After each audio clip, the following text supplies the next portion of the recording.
नमस्कार दोस्तों, कैसे हो आप सब? आशा करती हूँ आप स्वस्थ एवं खुशहाल होंगे। आज हम सुनेंगे मालती जोशी जी द्वारा रचित कहानी कैलकुलेशन। इससे पहले कि आप कहानी में खो जाएं, आपसे अनुरोध है कि चैनल को सब्सक्राइब कर लीजिए ऐसी ही और बेहतरीन कहानियाँ सुनने के लिए। तो चलिए कहानी कैलकुलेशन शुरू करते हैं।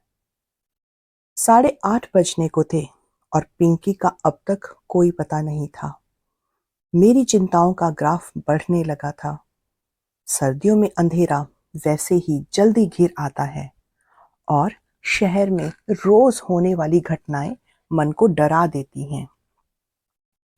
बच्चों को हमारी परेशानियों का कोई एहसास नहीं होता, बल्कि मैं फोन भी करती हूँ तो वह नाराज हो जाती है। कहती है और किसी के घर से फोन नहीं आता, बस मेरा ही घनघनाता रहता है। कितना एम्बैरेसिंग लगता है। अब भला इसमें एम्बैरेसिंग होने जैसा क्या है? तुम्हारे दोस्तों के घर वाले लापरवाह हैं तो मैं क्या करूं? मैं तो उतनी बेफिक्र नहीं हो सकती ना। ये घर में होते हैं तो हर 5 मिनट में मुझे कूल डाउन की सलाह देते हैं। पर आज आज तो ये भी टूर पर हैं। सारा टेंशन मुझे अकेले ही झेलना है। जब घर में बैठना असंभव हो गया तो मैं शॉल ओढ़कर गेट पर जाकर खड़ी हो गई। बिटिया की राह देखी जा रही है? अंधेरे में एक प्रश्न उछला। मैं बुरी तरह चौंक गई। देखा, बगल वाली अम्मा जी शॉल लपेटे कुर्सी पर विराजमान हैं। मैं मुड़कर उनसे मुखातिब हो गई। कंपाउंड वॉल पर टिकते हुए कहा, अरे देखिए ना, अंधेरा कैसा हो रहा है। इतनी रात अकेले आती है तो चिंता होने लगती है पिंकी की। वह अकेले नहीं आती, एक लड़का घर तक छोड़ने आता है। मैं चकित होकर उन्हें देखती रह गई। पिंकी ने उनका नाम चुंगी नाका रखा है, वह गलत नहीं है। अपने बरामदे में बैठकर वह पूरे मोहल्ले की खोज खबर रखती हैं। थोड़ा बुरा भी लगा। जरा सी तुर्शी के साथ पूछा, आप अब तक यहाँ ठंड में क्यों बैठी हुई हैं? अरे बेटा अभी अभी दफ्तर से लौटा है, उसका चाय नाश्ता तो हो जाने दो, फिर भीतर जाऊंगी। मतलब? अरे मुझे देखेगा तो पास बिठा लेगा, मेरा हालचाल पूछेगा, दफ्तर की बातें बताएगा। बहू को यह सब अच्छा नहीं लगता। कहती है शादी क्यों की, जिंदगी भर अम्मा के पल्लू से ही बंधे रहते। तो थोड़ी देर उन दोनों को बातचीत करने दो, उसके बाद मैं जाऊंगी। कहते हुए उन्होंने शॉल और कसकर लपेट ली। मैं चुप हो गई। हर घर की अपनी समस्या होती है और उससे खुद ही निपटना पड़ता है। बाहर वाला कुछ नहीं कर सकता। लेकिन इस समय तो मैं अपनी ही चिंता से ग्रस्त थी। दूसरों की मदद क्या करती। मुझे ज्यादा प्रतीक्षा नहीं करनी पड़ी।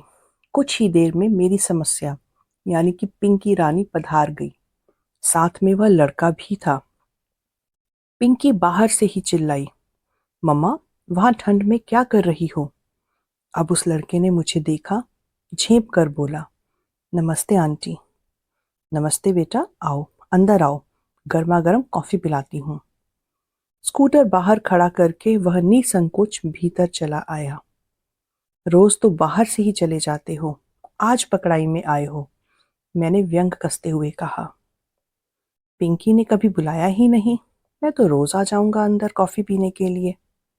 मैंने फटाफट कॉफी बनाई, सूखे नाश्ते के साथ सर्व की और कॉफी पीते हुए उससे ढेर सारी बातें पूछ डाली। जब वह चला गया तो मैंने जैसे अपने आप से कहा, लड़का अच्छा है ना? कहीं तुम इसके साथ मेरा गठजोड़ा कराने की तो नहीं सोच रही हो?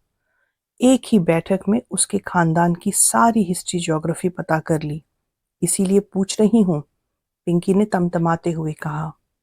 हर्ष क्या है? No mamma, he is just a friend. Coaching तक लाने ले जाने के लिए ठीक है, पर शादी के कतई लायक नहीं है।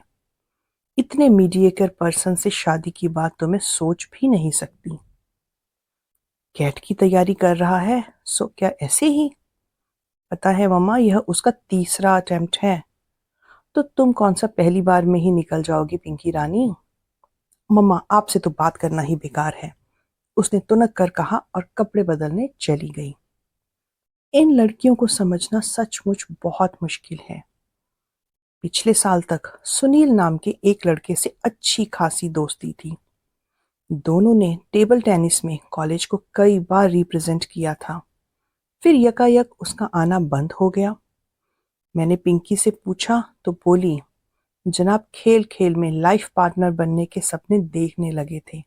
How rubbish. एक और लड़का था, रजत। 2-3 नाटकों में दोनों ने साथ काम किया था। लड़का सुंदर था, संपन्न भी, मुझे तो सुशील भी लगता था। पर पिंकी बोली, मम्मा उसे ऑफ स्टेज देखोगी ना तो तुम्हें मतली आ जाएगी। फिर उसके साथ काम क्यों करती हो? Because he is a fine actor, that's all. कल को बॉलीवुड में जाकर बड़ा स्टार बन गया तो? नो चांस मम्मा, वह तो बस लोकल हीरो है। वहां तो ऐसे सैकड़ों मारे मारे फिरते हैं, कोई घास नहीं डालता। पर मैंने सुना है कॉलेज की लड़कियां उस पर जान चिढ़कती हैं। लड़कियां परले दर्जे की बेवकूफ होती हैं, तभी तो ऐसे लोगों की बनाती है। कई बार मेरा पूछने का मन होता है कि लाडो, तेरी नजर में कोई मिस्टर परफेक्ट है भी या नहीं? उस दिन कॉलेज से लौटते हुए बोली, मम्मा थोड़ा विटामिन एन स्पेयर करो, पार्लर जाना है। क्यों, कॉलेज में कोई फंक्शन है क्या? फंक्शन तो है, पर कॉलेज में नहीं, बर्थडे पार्टी में जाना है। Kartik is throwing a party. Kartik? इतने दिनों कहाँ था? यही था, पढ़ाई में बिजी था। पीजी कर रहा है ना। एकाएक तुम्हें कैसे याद कर लिया? याद क्यों नहीं करेगा, मैंने उसे भूलने ही कब दिया है। हर साल बर्थडे पर विश करती हूँ, न्यू ईयर पर भी विश करती हूँ। हाँ, पार्टी आज पहली बार दे रहा है। कार्तिक की पार्टी में पिंकी खूब बन संवर कर गई थी। बार बार पूछ रही थी, मम्मा मैं ठीक लग रही हूँ ना? मेकअप बहुत ज्यादा तो नहीं हो गया? साड़ी बहुत ज्यादा ऊंची तो नहीं हो गई है? वह सचमुच बहुत प्यारी लग रही थी। बाल भी ढंग से संवारे थे, कपड़े भी ढंग से पहने थे। ऐसा नहीं कि हमेशा की तरह कुछ भी ऊट पटांग पहन लिया और चल दिए। उसकी सज्जा से ही पता लग रहा था कि वह किसी को इम्प्रेस करने के लिए बेताब है। यह जानकर अच्छा भी लग रहा था। कार्तिक सचमुच अच्छा लड़का था। बहुत अरसे पहले वे लोग हमारे पड़ोसी थे। उसकी बहन कीर्ति पिंकी की क्लास में थी। माता पिता दोनों ही डॉक्टर थे, अक्सर बिजी रहते थे। कीर्ति का अधिकांश समय हमारे घर पर ही गुजरता था। फिर मोहल्ले बदल गए, पर एक ही क्लास में होने के कारण कीर्ति और पिंकी की दोस्ती बनी रही। हायर सेकेंडरी के बाद वह भी अपने भाई की तरह मेडिकल में चली गई। आना जाना कम कम क्या, एकदम से लगभग बंद ही हो गया। यह तो आज पता चला कि पिंकी उन लोगों के, खासकर कार्तिक के बराबर संपर्क में है। अच्छा लगा। जाते समय मैंने उसे ढेर सारी हिदायतें दी। जल्दी लौटना, ऑटो में अकेले मत आना, किसी भरोसेमंद आदमी की कार में ही बैठना। उसे अच्छा तो नहीं लग रहा था, पर चुपचाप सुनती रही। आखिर उसके पापा को ही उस पर दया आ गई।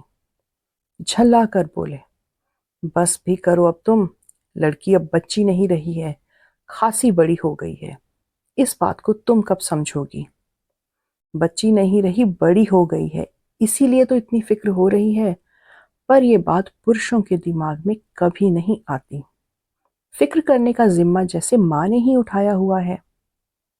रात को वह लौटी तो काफी थकी थकी सी लग रही थी। मुझे आश्चर्य नहीं हुआ। जानती हूँ, आजकल की पार्टियों में सिर्फ खाना पीना थोड़े ही होता है। डांस के नाम पर अच्छी खासी हुड़दंग लीला होती है। शोर, शोर तो इतना कि कानों के पर्दे फट जाएं। कैसी रही पार्टी? मैंने पूछा। ठीक ही थी, उसने बेरुखी से कहा और सोने चली गई। अब मुझे थोड़ा ताज्जुब हुआ। कोई और दिन होता तो मुझे पूछने की जरूरत नहीं पड़ती, वह आते ही शुरू हो जाती। यह भी भूल जाती कि आधी रात हो रही है और मम्मी को उसके लिए अभी तक जाग रही है, सोना चाहेगी। पर आज तो उसे बात करना भी मुहाल लग रहा था। जाते समय जो उत्साह फूट पड़ रहा था, उसका लेश मात्र भी अब बाकी नहीं था। सुबह चाय के समय उसके पापा ने भी पार्टी के बारे में पूछा तो बोली, पापा पार्टी तो शानदार होनी ही थी। उसने अपनी एंगेजमेंट जो अनाउंस करनी थी। अरे वाह, किससे शादी कर रहा है कार्तिक? अपनी बैचमेट से। दोनों ने ही पीजी साथ में किया है। इसका मतलब है घर में डॉक्टरों की एक पूरी फौज तैनात है। तब तो उनके नर्सिंग होम का भी एक्सटेंशन होगा। बिल्कुल होगा। अब वह केवल मैटरनिटी होम नहीं रहेगा, वहां बड़ी से बड़ी सर्जरी होगी। इसीलिए तो उस वार्डन से शादी कर रहा है। अगर उसे पीजी में एडमिशन नहीं मिलता तो उसे लिफ्ट थोड़े ही देता और किसी को पटा लेता। पिंकी का स्वर अब कसैला हो गया था। अंकल आंटी भी तो उसकी डिग्री पर ही रीझे हैं। नहीं तो कार्तिक के सामने तो वह कुछ भी नहीं है। It's a business deal, all in one. और फिर उसका स्वर एकदम तरल हो आया। पापा, आजकल लोग नाप तोल कर ही प्यार करने लगे हैं ना? उसके स्वर का गीलापन मुझे भीतर तक भिगो गया।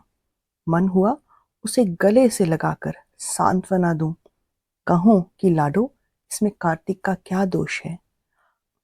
अपना नफा नुकसान देखना तो जमाने का चलन है। तुम भी तो इस इल्जाम से बरी नहीं हो मेरी बच्ची।